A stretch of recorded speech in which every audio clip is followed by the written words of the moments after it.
Hello dear students, I am Ankit Saini, departments of mathematics. आज हम देख रहे हैं क्लास 12th का। एक बार अपन सिलेबस देख रहे हैं। सबसे पहले आपको पता होगा कि मैथ का एग्जाम आपके कितने होता है, 100 मार्क्स का एग्जाम होता है, जिसमें 20 मार्क्स आपके सेशनल के होते हैं और 80 मार्क्स का आपका क्या होता है, पेपर होता है। तो हम आपको इस प्रकार से तैयारी करवाएंगे कि आपके 100 में से 100 मार्क्स आप ग्रहण कर सको।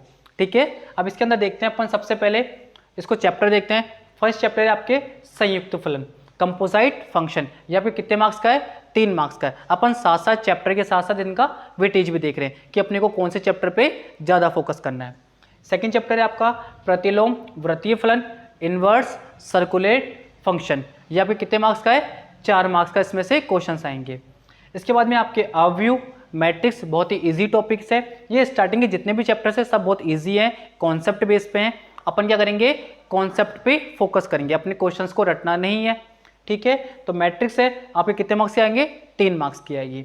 इसके बाद में अपने सारणिक डिटरमाइंट्स, ये कितने मार्क्स के हैं आपके, 3 मार्क्स का है ये भी। इसके बाद में अपने आते हैं व्युत्क्रम अवयव एवं रेखिक program, inverse of a matrix and linear equations. ये कितने मार्क्स के बेटा आपके, 4 मार्क्स का चैप्टर है ये वाला। इसके बाद में अपने नेक्स्ट चैप्टर देखते हैं संततता तथा अवकलनीयता, मतलब कंटिन्यूटी एंड डिफरेंशियबिलिटी। ये कितने मार्क्स का बेटा आपके, इसमें 2 चैप्टर्स मिले हुए हैं साथ में। अपन बता रहे हैं ना, संततता और अवकलनीय, इन दोनों का आपस में संबंध होता है। जब संततता होगा तभी अवकलनीयता होगा, अदरवाइज वो अवकलनीयता नहीं होगा।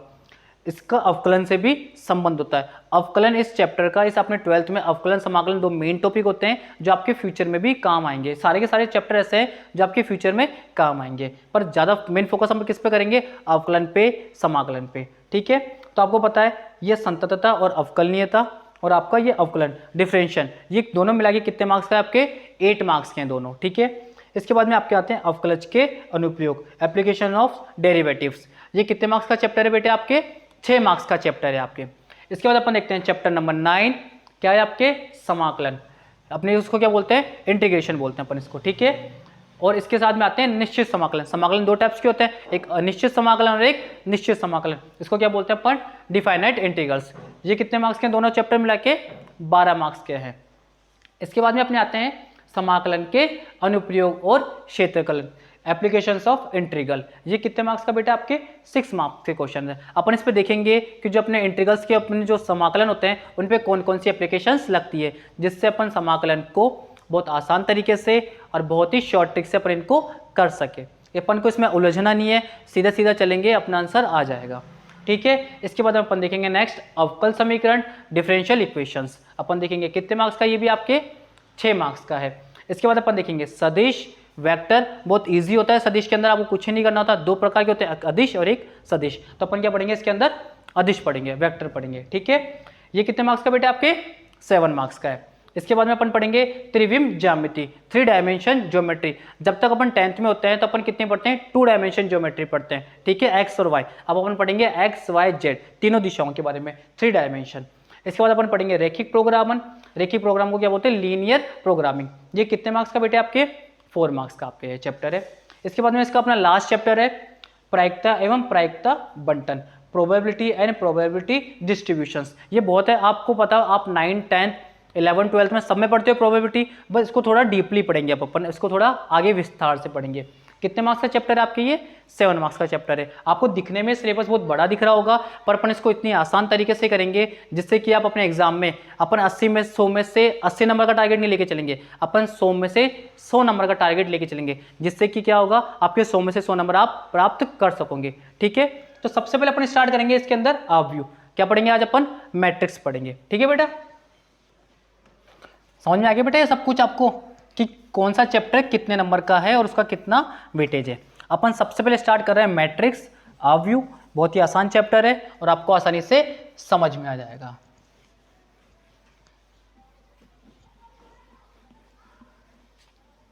सबसे पहले क्या देख रहे हैं अपन, अवयव मैट्रिक्स। क्या देख रहे हैं अपन बेटा, मैट्रिक्स।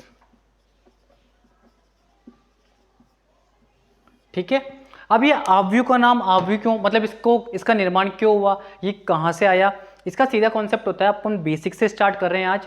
अवयव, अवयव का मतलब होता है कि कभी भी किसी भी समीकरण को हल करने के लिए जो टिपिकल समीकरण होते हैं, जो जैसे 2 समीकरण आ गए, 3 समीकरण आ गए, कभी कभी 4 समीकरण भी आ जाते हैं, तो अपन इसको हल कैसे करें? इन समीकरणों को हल करने के लिए ही अवयव का निर्माण किया गया, मैट्रिक्स का निर्माण किया गया, इक्वेशंस को सॉल्व करने के लिए। ठीक है, अब देखना अवयव कैसे लिखते हैं। अवयव को लिखते हैं बड़े कोष्टक के रूप में लिखते हैं। अवयव को कैसे लिखते हैं? बड़े कोष्टक में लिखते हैं मैट्रिक्स को। ठीक है, अब इसके अंदर क्या होता है, जैसे अपन इसको एक एग्जांपल देखते हैं, 1 2 3 4 5 6 7 8 9। अब इसके अंदर आप देखना, ये जो अपने होते हैं ना, ये अपनी होती है रो, इसको क्या बोलते हैं अपन? रो, पंक्ति। क्या होती है बेटा? ये अपनी पंक्ति होती है सारी, ये फर्स्ट पंक्ति, ये सेकंड पंक्ति, ये थर्ड पंक्ति। ठीक है, और ये अपने क्या होते हैं? कॉलम्स होते हैं। ये अपने क्या होते हैं बेटा? ये कॉलम्स होते हैं ये अपने। ठीक है, सी से डिनोट कर देते हैं अपन कॉलम को, इसको क्या बोलते हैं अपन? स्तंभ बोलते हैं।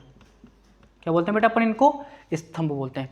ये समझ में आ गया आपको कि मैट्रिक्स को कैसे दर्शाया जाता है? बड़े कोष्टक में बंद करके दर्शाया जाता है। ये मैट्रिक्स के सारे क्या होते हैं? अपने एलिमेंट्स होते हैं। ठीक है, इसका हिंदी में नाम थोड़ा अजीब सा होता है, इंग्लिश में बोलने में अच्छा रहता है, इसलिए अपन इंग्लिश में ही बोलेंगे। अपन इसको हमेशा क्या बोलेंगे? मैट्रिक्स बोलेंगे। ठीक है, ये रो होते हैं और ये कॉलम होते हैं। इसके अंदर ये समझ में आ गया। अब इसके बाद अपन देखते हैं इसकी कोटि देखते हैं।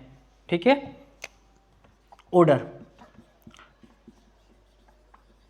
ऑर्डर क्या होता है ये समझ में आ रहा है। अब जैसे आप मुझे बताना एक बार, ये तो क्या है? इसकी रो है ना, पंक्ति है, और ये क्या है? इसका column.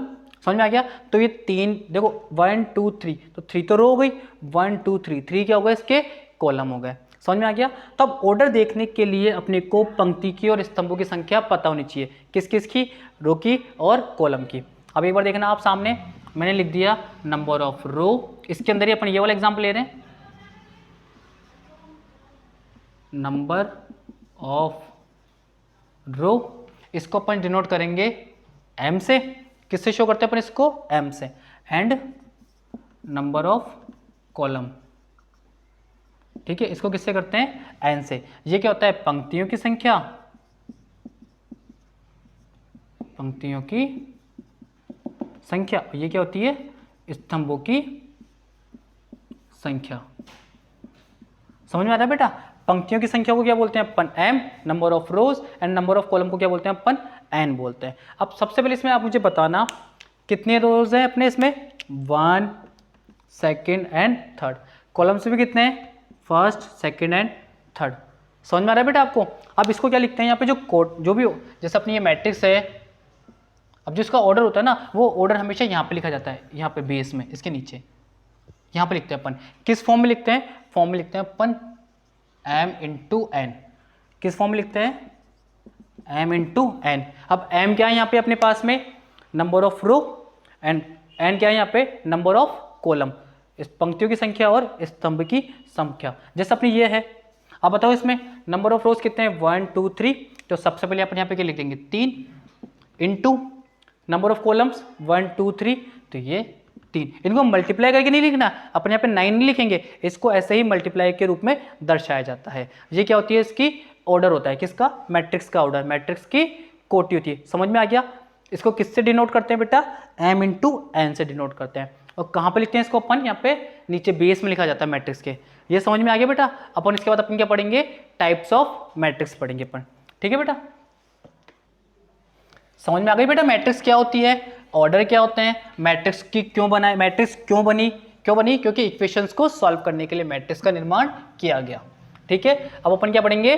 Types of matrix. Types of matrix मतलब अवयव के प्रकार पढ़ेंगे अपन। अवयव के प्रकार। ठीक है, अब देखते हैं ये बहुत सारे प्रकारों की होती है। सबसे पहले अपन पढ़ेंगे पंक्ति मैट्रिक्स। पंक्ति अवयव मतलब क्या बोलेंगे इसको? Row matrix. अब आप मुझे खुद बताओ, इसका नाम पंक्ति क्यों पड़ा रहा होगा? मतलब इसका नाम रो क्यों रखा गया? क्योंकि इसके अंदर हमेशा क्या होती है? ओनली रो ही होती है। वो भी कितनी? एक रो होती है। 2 रो होगी तो वो नहीं होगा, हमेशा कितनी रो होनी चाहिए? 1 रो होनी चाहिए। कंडीशन बता रहा हूं, जिसमें नंबर ऑफ रो कितनी हो, 1 हो, मतलब पंक्तियों की संख्या कितनी हो, पंक्तियों की संख्या कितनी हो, 1 हो। एग्जाम्पल देखना बेटा, 1 2 3। अब मुझे बताना रो, नंबर ऑफ रो कितने होते हैं इसके अंदर, मैंने बताया ना 1 हो, तो एक ही है क्या रो, यही होती है अपनी पंक्तियां। कॉलम्स कितने हैं इसमें, 1 2 3। कॉलम कितने भी हो सकते हैं, अपन को कॉलम से थोड़ी मतलब है, किससे मतलब है, पंक्ति, रो से मतलब है अपने को। समझ में आ गया। एक और एग्जांपल देख लो इसका, 1 और ये 2, समझ में आ गया। तो इधर देखना सामने, ये क्या हो गया इसका, 1 रो हो गई और कॉलम कितने हो गए, 2 हो गए। समझ में आ गए। अपने को बताया ना मैंने कॉलम से मतलब नहीं है। अब मुझे बताओ इसके ऑर्डर कितना होता है, ऑर्डर देखना है इसके अंदर। आप देखो मैंने बताया ना आपको, ऑर्डर को किस फॉर्म में लिखते हैं, m इंटू एन के फॉर्म में लिखते हैं। तो यहाँ पे लिखते हैं अपन order m into n. M क्या होती है, नंबर ऑफ रो, मतलब एक पंक्ति की संख्या कितनी है, एक, कॉलम की संख्या 1 2 3, तो कॉलम की संख्या कितनी आ जाएगी, 1 गुणा 3। इधर देखना बेटा, ठीक है। अब इधर देखना सामने, हमेशा ये पंक्ति मैट्रिक्स होती है ना, पंक्ति या व्यू रो मैट्रिक्स, इसमें क्या होता है, हमेशा आगे की तरफ 1 आता है। क्यों, तभी तो वो पंक्ति मैट्रिक्स होगी। 1 इंटू कॉलम्स कितने हैं इसमें, 2। समझ में आ गया। पंक्ति मैट्रिक्स क्या होती है। इसके बाद अपन देखेंगे स्तंभ आव्यूह, मतलब कॉलम मैट्रिक्स। समझ में आ रहा है बेटा सब कुछ। अब देखेंगे अपन, सेकंड है अपना स्तंभ आव्यूह, कॉलम मैट्रिक्स। ठीक है। अब बताओ, अभी आपको मैंने बताया ना, पंक्ति वाले में एक पंक्ति होनी चाहिए, स्तंभ वाले में एक स्तंभ होना चाहिए, मतलब ओनली एक कॉलम होना चाहिए। नंबर ऑफ कॉलम कितनी होनी चाहिए, एक होनी चाहिए। स्तंभ की संख्या कितनी होनी चाहिए, एक होनी चाहिए। समझ में आ गया। जैसे देखना एग्जांपल से, 1 2 3, मैंने बताया ना कंडीशन क्या है, सिर्फ स्तंभ की संख्या, कॉलम की संख्या। कॉलम कितना है इसमें, ओनली 1 है। अब देखना रो कितनी है इसमें, 1 2 एंड ये 3। तो अपने को इनसे तो मतलब है ही नहीं, अपने को सिर्फ कॉलम देखनी है इसमें। चलो मुझे बताओ इसका ऑर्डर कितना होगा। पहले क्या लिखते हैं अपन, नंबर ऑफ रो, तो कितने हैं इसमें 3 इंटू कॉलम कितना आएगा, हमेशा 1 आएगा। समझ में आ गया। पंक्ति वाले में क्या होता है, आगे की तरफ 1 फिक्स होता है, स्तंभ वाले में क्या होता है, पीछे की तरफ जो स्तंभों की संख्या होती है उसमें हमेशा 1 फिक्स होता है। ये समझ में आ गया बेटा दोनों। अगला पढ़ते हैं अपन शून्य मैट्रिक्स। समझ में आ रहा है ना बेटा। नाम से क्लियर है, इनके नाम इस प्रकार से रखे गए हैं कि आपको कोई कंफ्यूजन नहीं होगा। अब अपन देख रहे हैं शून्य मैट्रिक्स, थर्ड टाइप, शून्य आव्यूह।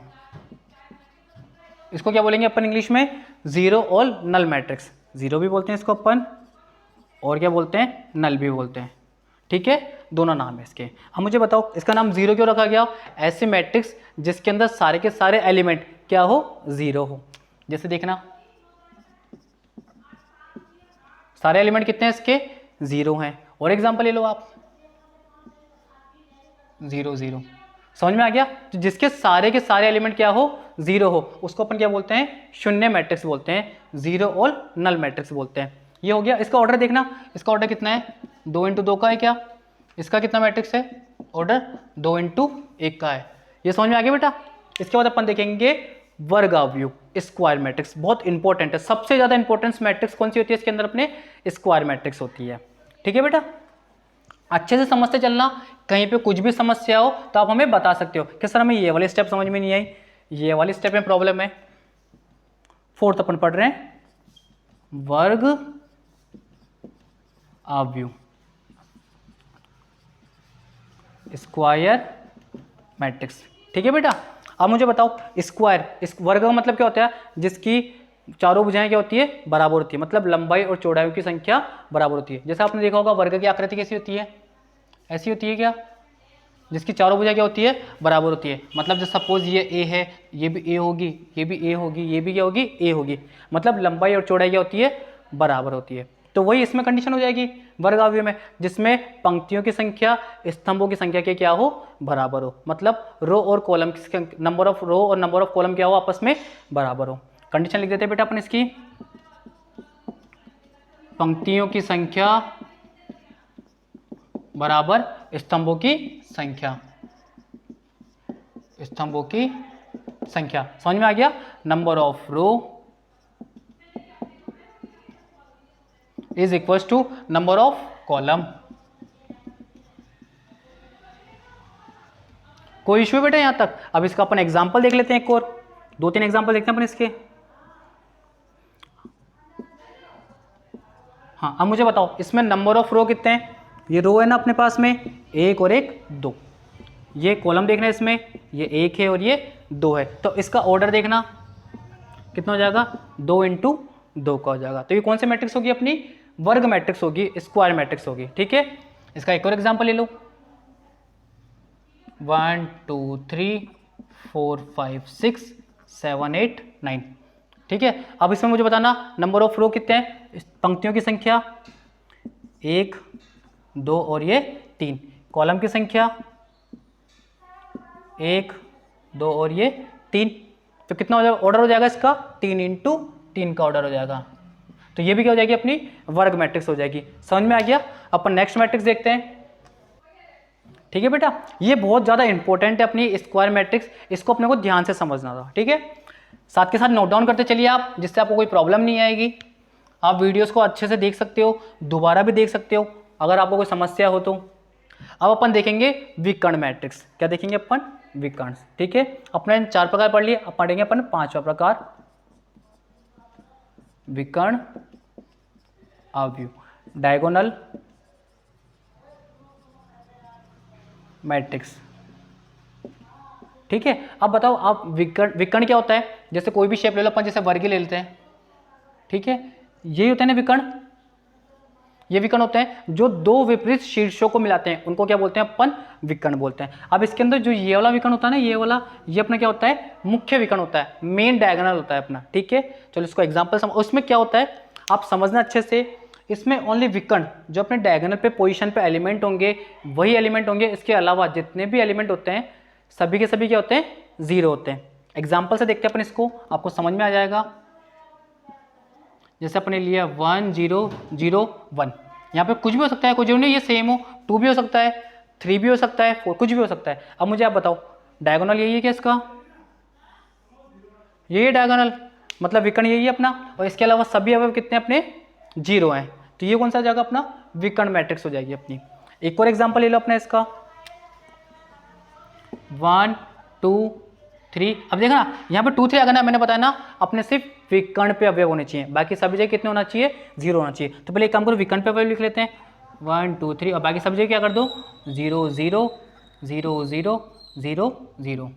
हाँ, समझ में आ गया? अब मुझे बताओ इसमें अपने विकर्ण क्या है? इसमें यही क्या? डायगोनल।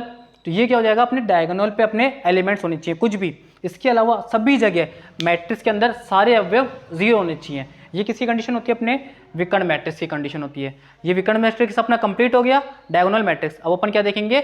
अदिश मैट्रिक्स पढ़ेंगे अपन। ठीक है बेटा, अपन यहाँ तक कोई समस्या है? अब अपन क्या देखेंगे? अदिश मैट्रिक्स। ठीक है, ठीक है बेटा। अब अपन देखेंगे 6th टाइप अदिश मैट्रिक्स, अदिश अवयव। अदिश को क्या बोलते हैं अपन? Scalar matrix. ठीक है, अदिश मैट्रिक्स आपके पूरी की पूरी विकर्ण मैट्रिक्स के सिमिलर है। क्या बोल रहा हूं मैं आपको? अदिश मैट्रिक्स किसके सिमिलर है? विकर्ण मैट्रिक्स के सिमिलर है। बस इसमें एक कंडीशन हो जाती है, मैंने आपको बताया था ना, उसमें विकर्ण के अवयव होने चाहिए, बाकी सारे के सारे अवयव क्या होने चाहिए? 0 होने चाहिए। इसमें इतना सा होता है कि सारे अवयव तो 0 होने चाहिए, पर विकर्ण के जितने भी अवयव हो सभी के सभी क्या होने चाहिए? समान होने चाहिए। मतलब विकर्ण के अवयव क्या होने चाहिए? समान होने चाहिए। समान होने, जो मेन डायगोनल होता है ना अपने, उसके सारे के सारे एलिमेंट अपने क्या होने चाहिए? इक्वल होने चाहिए। एग्जांपल से समझते हैं, आपको समझ में आ जाएगा। मैंने बताया ना कि डायगोनल और अदिश अवयव ये आपके सिमिलर से ही होते हैं। जैसे एग्जांपल देखना आप इसके, यहाँ पे अपने ले लिया 1 1, मतलब दोनों सेम होने चाहिए, और ये 0 0। तो ये क्या हो जाएगा? आपके अदिश अवयव हो जाएगा, क्योंकि अपने कंडीशन क्या है कि ये जो विकर्ण अवयव होते हैं अपने, ये दोनों अपने क्या होने चाहिए? समान होने चाहिए। एक और एग्जांपल ले लो आप, जैसे अपने ले लिया 5 यहाँ पे भी 5, यहाँ पे भी 5। इसमें बस यही कंडीशन है कि विकर्ण की जो पोजीशन होती है डायगोनल की, वहाँ पे क्या होनी चाहिए, सभी एलिमेंट इक्वल होने चाहिए, और बाकी सभी जगह क्या होते हैं, 0 होते हैं। समझ में आ गया बेटा आपको? हाँ, ये सारी अपने कौन से मैट्रिक्स के लिए, अपने स्क्वायर मैट्रिक्स के एग्जाम्पल लिए हैं। तो ये अपना कौन सा हो गया, अदिश अवयवी स्केलर मैट्रिक्स भी अपनी कंप्लीट हो गई। इसके बाद अपन नेक्स्ट देखेंगे इकाई अवयव, यूनिट मैट्रिक्स। कोई प्रॉब्लम बेटा यहाँ तक? दोनों में कंफ्यूज नहीं होना है। वर्ग मैट्रिक्स में एलिमेंट विकर्ण पे होने चाहिए, बट इक्वल कंडीशन इक्वल नहीं होनी चाहिए, ठीक है? मतलब कोई जरूरी नहीं है कि वो इक्वल है या नॉट इक्वल है, वो कोई कंडीशन नहीं है। इसके अंदर कंडीशन है कि अपने डायगोनल पे एलिमेंट सारे के सारे इक्वल होने चाहिए। इसके बाद अपन देखते हैं नेक्स्ट इकाई सदिश।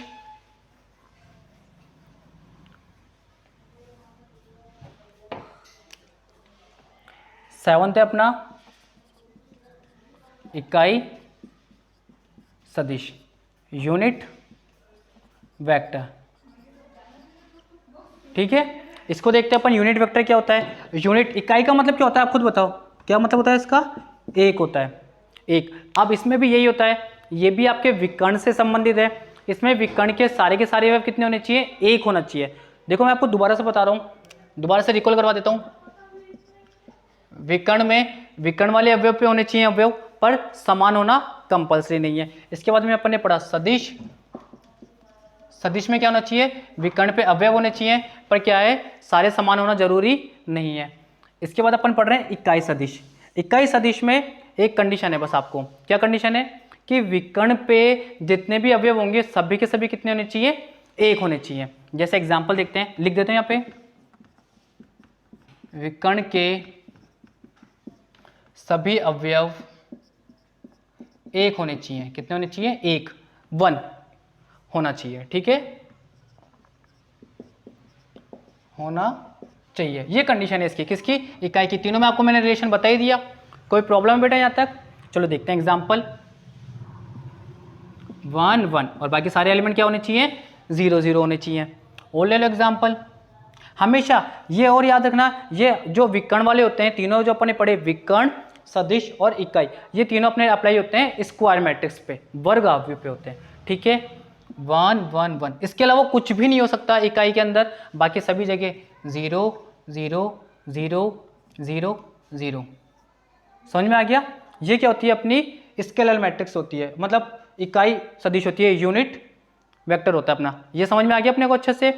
अब इसके बाद में अपन नेक्स्ट पढ़ेंगे, लास्ट टाइप है इसका, त्रिभुजाकार मैट्रिक्स, ट्रायंगुलर मैट्रिक्स पढ़ेंगे। अब आप मुझे बताओ, अपने जितने भी टाइप्स पढ़े मैट्रिक्स के, सभी के सभी किससे क्लियर थे, नाम से क्लियर थे उनके। जैसा अपने सबसे पहले पढ़ा पंक्ति अवयव, फिर स्तंभ अवयव, सबके सब किससे क्लियर थे, नाम से क्लियर है। तो जो अपन पढ़ रहे हैं अभी अपन त्रिभुजाकार मैट्रिक्स है ना, वो भी अपने क्या है, नाम से क्लियर हो जाएगा, त्रिभुज बनना चाहिए, ठीक है ना, ट्रायंगुलर मैट्रिक्स। इसमें कोई प्रॉब्लम है बेटा आपको यहां तक? अब अपन पढ़ रहेंगे त्रिभुजाकार अवयव, त्रिभुजाकार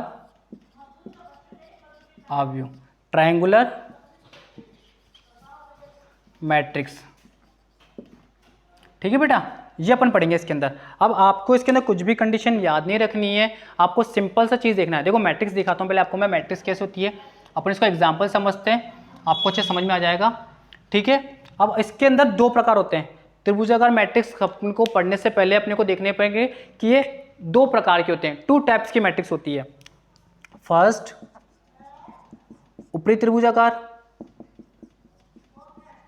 मतलब अपर ट्रायंगुलर, ठीक है, एंड सेकंड होती है अपनी निचली त्रिभुजाकार, मतलब लोअर ट्रायंगुलर। समझ में आ गया बेटा आपको? अब अपन पढ़ रहे हैं सबसे पहले ऊपरी, फर्स्ट वाला पढ़ रहे हैं अपन ऊपरी। इसमें क्या होता है, इसके अंदर मैं लिखवा देता हूं, इसको बाद में कर लेंगे अपन। ऊपरी त्रिभुजाकार का मतलब होता है कि जिसके अंदर त्रिभुज को, ये अपना विकर्ण अवयव हो गया, एक स्क्वायर मैट्रिक्स हो गया, इसके अंदर ये जो बन रहा है, ये अपना होता है ऊपरी ट्रायंगुलर मैट्रिक्स, मतलब ऊपरी त्रिभुजाकार अवयव होता है। और इसके जो नीचे के अवयव बच गए, मतलब विकर्ण, और विकर्ण के ऊपर तो बन गया त्रिभुज, और जो नीचे के अवयव बच गए वो सारे के सारे क्या होने चाहिए, जीरो होने चाहिए। मतलब यहाँ पे जीरो, यहाँ पे जीरो और यहाँ पे जीरो, ये तो आ गया काम में। ये तीनों अवयव क्या होने चाहिए अपने, जीरो होने चाहिए। मतलब जहाँ पे त्रिभुज बनेगा उसको छोड़कर बाकी सभी के सभी अवयव क्या होने चाहिए, अपने जीरो होने चाहिए। ठीक है बेटा, ठीक है बेटा।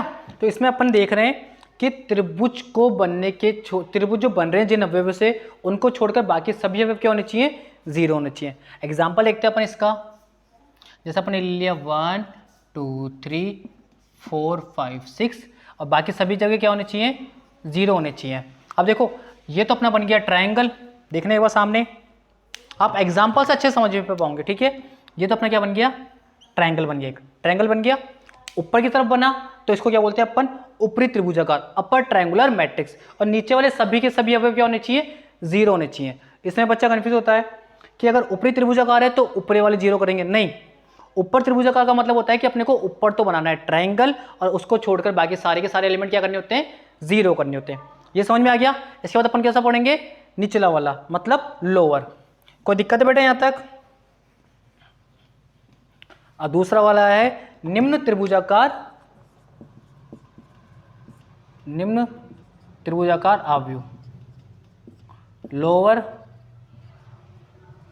Triangular matrix.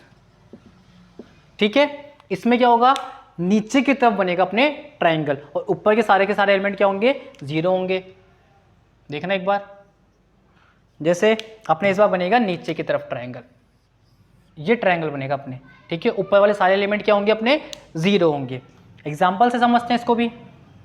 जैसे अपने ले लिया यहाँ पे 1 4 5 7 3 2। अब इसको छोड़कर बाकी सारे के सारे एलिमेंट क्या होंगे, जीरो जीरो और ये जीरो। चलो देखते हैं ट्रायंगल। ट्रायंगल बन गया क्या, ये अपना ट्रायंगल बन गया। और इसके अलावा इसके सारे के सारे वेव क्या हो गए, अपने जीरो हो गए जीरो। तो ये कौन सा हो गया अपना, निम्न ट्रायंगल आव्यूह, मतलब लोअर ट्रायंगुलर मैट्रिक्स हो गई अपनी। तो इस प्रकार अपना आव्यूह के प्रकार, टाइप्स ऑफ मैट्रिक्स कंप्लीट होता है। अब अपन स्टार्ट करेंगे टाइप्स से। अब अपन स्टार्ट करेंगे इसकी प्रॉपर्टीज। क्या स्टार्ट करेंगे, प्रॉपर्टीज ऑफ मैट्रिक्स। ठीक है बेटा, ठीक है बेटा। तो इस प्रकार अपने सारे के सारे टाइप्स पढ़ लिए। कितने टाइप्स पढ़े, 8 टाइप्स पढ़े, जो कि सारे के सारे अपने को नाम से ही क्लियर थे। अपने को इंट्रोडक्शन पे ज़्यादा टाइम वेस्ट नहीं करना है, बस एक बार समझते हुए चलना है, जिससे कि आपके सारे के सारे कॉन्सेप्ट क्लियर हो जाए। अब अपन पढ़ेंगे गुणधर्म, वो भी किसके, मैट्रिक्स के गुणधर्म। ठीक है, गुणधर्म पढ़ेंगे अपन, क्या पढ़ेंगे, प्रॉपर्टीज पढ़ेंगे, प्रॉपर्टीज पढ़ेंगे अपन। ठीक है, सबसे पहले अपन पढ़ेंगे ट्रांसपोज। इसका हिंदी में नाम थोड़ा गंदा सा नाम है, अपन इसको इंग्लिश में याद करेंगे ट्रांसपोज। हिंदी में इसको बोलते हैं परिवर्त आव्यूह। ठीक है, क्या नाम बताया मैंने, ट्रांसपोज। क्या बोलते हैं हिंदी में इसको, परिवर्त बोलते हैं। बहुत आसान है, कुछ ही नहीं करना, इसको अपन एग्जाम्पल से समझते हैं। ठीक है, जैसे कि आपका ए मैट्रिक्स है, कोई दी हुई है, ये आपको दे रखा है 1 2 3 4 5 6। ये आपको एक मैट्रिक्स दे रखी है, आपको बोला गया कि ए मैट्रिक्स का ट्रांसपोज निकालो।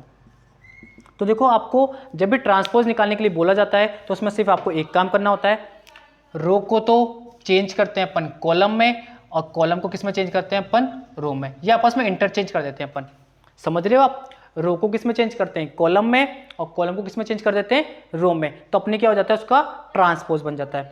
जैसे अब देखना एक बार, इसका मुझे बताओ कोटि कितनी है इसकी, ऑर्डर कितना है इसका, 2 तो है अपने पास में रो, और कॉलम कितनी है अपने पास में, 3। 2 × 3 है ना। अब चलो इसको चेंज करते हैं अपन, ट्रांसपोज देते हैं अपन इसका। अब सबसे पहले मैंने बताया आपको क्या, कि अपने को रो को किस में चेंज करते हैं, कॉलम में, और कॉलम को किस में चेंज करते हैं, रो में। तो ये क्या अपना कॉलम है ना, इसको किस में चेंज कर दे, रो में, 1 4। इसको भी किस में चेंज कर दे, रो में, और इसको भी किस में चेंज कर दे, रो में। समझ में आ गया। तो ये कितना हो जाएगा, 3 × 2 की मैट्रिक्स हो जाएगी। इनका ऑर्डर क्या होता है, इंटरचेंज हो जाता है। 2 × 3 से 3 × 2 की मैट्रिक्स हो जाती है। समझ में आया। एक और एग्जांपल देखते हैं आप। जैसे अपना ए ले लिया अपन ने, 1 2 3 4 5 6 7 8 9। ये अपने 3 × 3 की एक स्क्वायर मैट्रिक्स ली है, वर्ग आव्यूह लिया है। ठीक है, अपने को क्या निकालना है, इसका ए ट्रांसपोज निकालना है। मैंने बताया ना आपको, किसको किसको चेंज करते हैं, कॉलम को रो में और रो को कॉलम में चेंज करते हैं। ठीक है, स्क्वायर मैट्रिक्स का हमेशा स्क्वायर फॉर्म में ही आता है ट्रांसपोज भी। अब ये 1 4 7 फर्स्ट कॉलम है, इसको क्या बनाएंगे फर्स्ट रो, 1 4 7। सेकंड वाला देखना 2 5 8 2 5 8, इसको सेकंड रो बनाएंगे। एंड थर्ड 3 6 9, तो इसका ऑर्डर भी कितना होगा 3 × 3 का होगा। ट्रांसपोज समझ में आ गया बेटा अच्छे से। ट्रांसपोज में क्या होते हैं, कॉलम को रो में चेंज करते हैं और रो को कॉलम में चेंज करते हैं। इसको अपन इंग्लिश में ही याद करेंगे, ट्रांसपोज ही बोलेंगे। इसको दर्शाते कैसे, घात के रूप में लिख के टी के रूप में दर्शाते हैं। ये अपने को समझ में आ गया। इसके बाद में अपन देखेंगे दो और नियम है, सममित और विषम सममित अवयव। समझ रहे हो बेटा आप, सिमेट्रिक और एंटी सिमेट्रिक मैट्रिक्स। सेकंड पढ़ रहे हैं अपन, सबसे पहले पढ़ लेते हैं अपन सिमेट्रिक मैट्रिक्स। ठीक है, सममित, सममित को क्या बोलते हैं बेटा अपन, सिमेट्रिक, सिमेट्रिक मैट्रिक्स बोलते हैं अपन इसको। ठीक है, अब इसका मतलब क्या होता है, आपको कुछ नहीं, आपको मैंने बताया ना ट्रांसपोज क्या होता है, ए मैट्रिक्स का ट्रांसपोज कैसे लिया जाता है। तो इसमें कंडीशन ये होती है कि किसी मैट्रिक्स का ट्रांसपोज लेने पर यदि दोनों समान आ जाएं तो उसको क्या बोलते हैं अपन, सममित अवयव बोलते हैं, सिमेट्रिक मैट्रिक्स बोलते हैं। एग्जांपल से समझते हैं, एग्जांपल से आपको आसानी से क्लियर हो जाएगा। जैसे अपन ने यहाँ पे ले लिया 1 1, कोई दिक्कत है यहाँ पे, ये ले लिया अपन ने -2 और ये ले लिया अपन ने -2, ये आपके पास में ए है, कोई दिक्कत है। अब इसका ए ट्रांसपोज लो बेटा, ए ट्रांसपोज, पता नहीं इसका ए ट्रांसपोज कितना आएगा। मैंने आपको क्या बताया, रो को कॉलम में और कॉलम को रो में इंटरचेंज करते हैं। तो ये 1 - 2 यहाँ पे आ जाएगा और यहाँ पे क्या आ जाएगा -2 और यहाँ पे क्या आ जाएगा 1 आ जाएगा। समझ में आ गया बेटा। तो ये कितने की हो गई, 2 × 2 की हो गई। इसको मैं आपको अल्फाबेटिक ऑर्डर में समझा देता हूँ जिससे आपको क्या क्लियर हो जाएगा। जैसे सपोज आपके ए है, अब आपको बनाना सिखा रहा हूँ, देखो कैसे बनती है ये। यहाँ पे ले लो ABC, यहाँ पे ले लो आप HG, यहाँ पे ले लो आप HG, यहाँ पे ले लो आप स्मॉल f। ये आपके 3 × 3 के मैट्रिक्स है और इसका अपन क्या लेंगे, ट्रांसपोज लेंगे। देखो ये बराबर आ गया ना, तो अपन यहाँ पे क्या लिखेंगे आगे, A बराबर A ट्रांसपोज, तो ये सम्मित हो जाएगी मैट्रिक्स। चलो अब इसका A ट्रांसपोज लेते हैं अपन। पहले फर्स्ट रो को फर्स्ट कॉलम में चेंज कर दो या फर्स्ट कॉलम को फर्स्ट रो में चेंज कर दो। तो फर्स्ट कॉलम को कर दे अपन, तो AHG फर्स्ट कॉलम को फर्स्ट रो बना दी। सेकंड अपने पास में क्या है, कॉलम HBF, तो HBF सेकंड कॉलम को सेकंड रो बना दी। थर्ड देखना बेटा, थर्ड कॉलम यही है अपना, थर्ड कॉलम को क्या बनाएंगे, थर्ड रो बनाएंगे, तो GFC, GFC। अब आप ये देखो जो भी एलिमेंट जिस पोजीशन पे था उसी पोजीशन पे आ गया क्या अपना।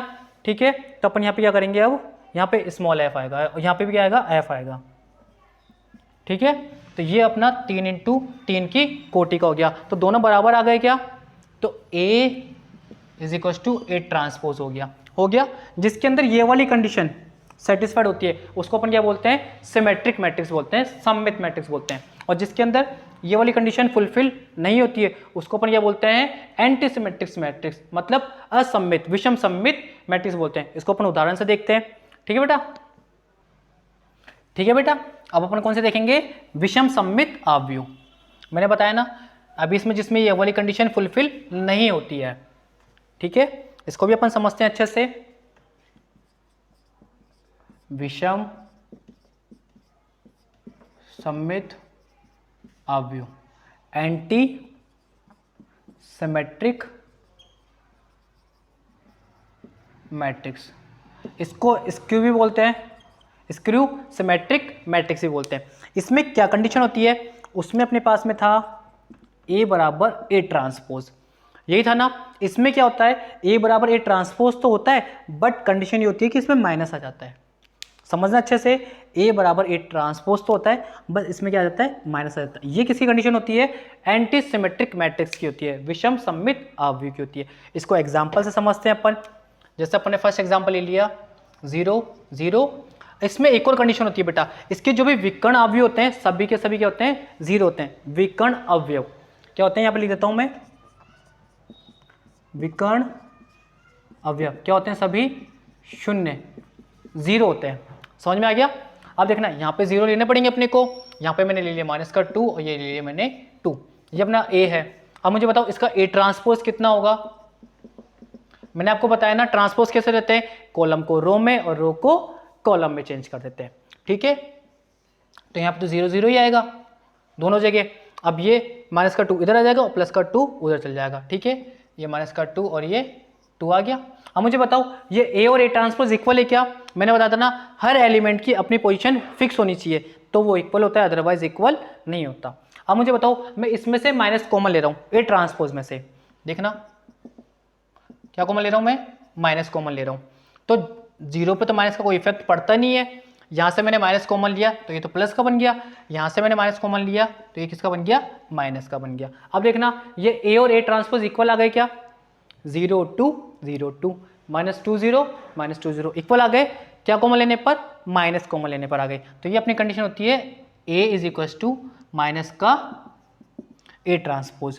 समझ में आ गया ना? ये कब होगा मैंने बताया ना, अपने इसके डायगोनल मैट्रिक्स पे, डायगोनल अपने जो होती है इसके जितने भी एलिमेंट उस पर कितना होना चाहिए, 0 होना चाहिए।